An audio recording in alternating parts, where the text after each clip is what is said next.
Bonjour à tous, j'espère que vous allez bien. Alors aujourd'hui, je vais vous raconter une histoire qui s'appelle La clé et ensuite je vous montrerai les petites activités que je vous ai préparées en lien avec ce livre. Vous êtes prêts? On y va? La clé d'Isabelle Flas et Annick Masson. Il était une fois une maman et ses 3 charmants enfants. Ils vivaient ensemble dans une jolie maisonnette située dans une ruelle de village.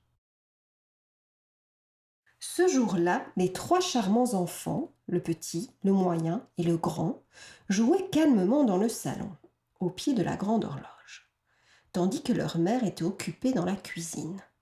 De temps en temps, lorsque la pièce voisine lui semblait trop silencieuse, elle jetait un œil à ses petits, puis rassurée, continuait à peler les pommes de terre. Soudain, la maman se rendit compte qu'il lui manquait quelques légumes pour son potage. Elle décida d'aller les acheter tout de suite à l'épicerie du village. Elle demanda aux enfants s'ils voulaient l'accompagner, n'obtint aucune réponse, répéta sa question et s'entendit finalement répondre « Bonjour !» Elle enfila son écharpe, prit son panier et son portefeuille. « Je sors un moment. N'ouvrez à personne pendant mon absence. » Elle le répéta une seconde fois, pour être sûre qu'ils aient bien entendu. « Je sors un moment. N'ouvrez à personne pendant mon absence. » Et sortit. À son retour, quelques minutes plus tard, les bras chargés d'emplettes, la maman fouilla ses poches, sans parvenir à trouver la clé de la porte d'entrée. Qu'importe, elle déposa son panier sur le seuil de la maisonnette et tira la sonnette. Elle attendit quelques instants qu'un de ses enfants, le petit, le moyen ou le grand, vienne lui ouvrir la porte. Elle tira une deuxième fois la sonnette, puis une troisième. Elle se souvint alors de sa recommandation et décida de signaler sa présence en criant par la boîte aux lettres. « Les enfants, c'est moi, votre maman chérie. J'ai oublié ma clé, ouvrez-moi. » Elle reconnut la voix de son petit. « Maman n'oublie jamais rien. Tu n'es pas notre maman. Nous ne t'ouvrirons pas. » Stupéfaite, elle ajusta son écharpe d'un geste sec. C'est qu'il commençait à faire froid. Elle s'agenouilla à hauteur de la boîte aux lettres, ouvrit à nouveau les 3 clapets et répéta un peu plus fort et un peu plus fermement cette fois. « Les enfants, c'est moi. J'ai oublié ma clé. Ouvrez-moi. » C'est le moyen qui répondit cette fois. « Montre-nous ta main pour nous prouver que tu es bien notre maman. »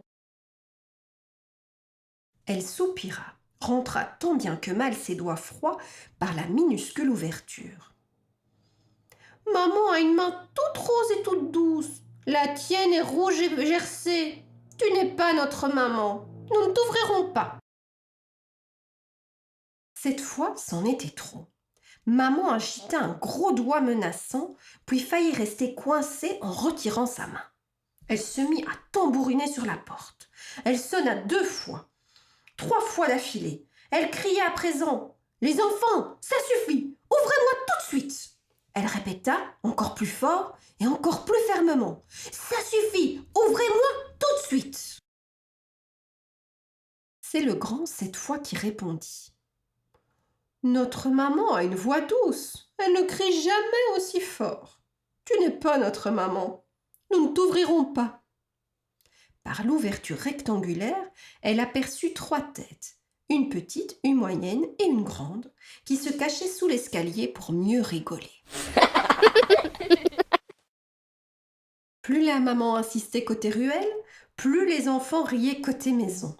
Elle finit par s'asseoir sur le seuil, résolue à patienter jusqu'à la fin de la rigolade. Au bout d'un moment, frigorifiée, découragée et fâchée tout à la fois, elle rouvrit posément la boîte aux lettres et dit d'une voix mêlée de douceur et d'impatience. « Allez les gars, je deviens chèvre moi là, ici. » Ce fut comme un mot de passe. Les enfants cessèrent de rire. En un instant, le petit partit chercher un tabouret. Le moyen le mit en place. Le grand y grimpa pour décrocher la clé du clou. Il la passa au moyen, qui la donna au petit, qui la tendit à sa mère par l'ouverture de la boîte aux lettres. Le temps pour leur mère de faire tourner la clé dans la serrure et de pousser la porte et... Les trois enfants, le petit, le moyen et le grand, avaient repris leur place au salon au pied de la grande horloge. Comme si de rien n'était. C'est ici que l'histoire finit. On ne nous dit pas qui des trois enfants dut rester dans sa chambre, seul et puni le plus longtemps.